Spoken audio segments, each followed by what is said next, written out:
You went to US? Yeah, bandang 17 years old. 17. Oh. I mean, 7 years ka nag-stay. Yeah, pero hindi siya buo. Pabalik-balik rin ako ng Pilipinas. Kasi tuwing makakuha ako ng pera, niisip ko pang party ko na sa Pinas to. Balik agad tayo. Kaya hindi ako, Gas ka agad. hindi ako nakapunta ng New York, mga Miami, mga ganon. Kasi pag parang mas sa Pinas pa okay to. Kasi kung sa New York ko pupunta yun, let's say kunyari $1,000 ko na dati. 3 days lang sa New York yun yata, 2 days, di ba? Saglit lang. Sa Pinas, isang buwan na Isang buwan na party yun. yun, no? Inuman yun, di ba? Saka siga ka. Dami kang chape. Ikaw yung boss, di ba? Paldo. Pag-uwi mo, ikaw yung boss doon, di ba?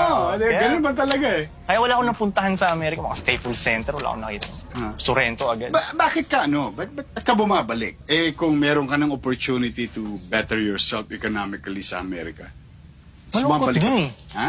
Boring dun, malungkot. Tamo? Malungkot Totoo talaga yun. dun. Ayun, may mga kababayan tayo nanonood sa Amerika. Work, bahay, work, bahay. Wala nang buhay. Pangalawang araw ko pa lang dun, na-depress na ako eh. Wala kang makausap. Antay, Lahat nasa trabaho. Totoo. Akala ko kasi, ang mararanasan ko dun, yung mga katulad sa Hollywood movies na may mapapatropa ka agad sa mga gangster doon, mga ganyan-ganyan. Paglabas ko, ang tahimik talaga eh, alam mo yun? Kasi walang pansinan, nakaka-depress talaga. So that's how boring it is. No? Pag wala ka talagang trabaho doon, kung turista ka lang, you cannot stay longer. Mas masaya pa rin sa Pilipinas.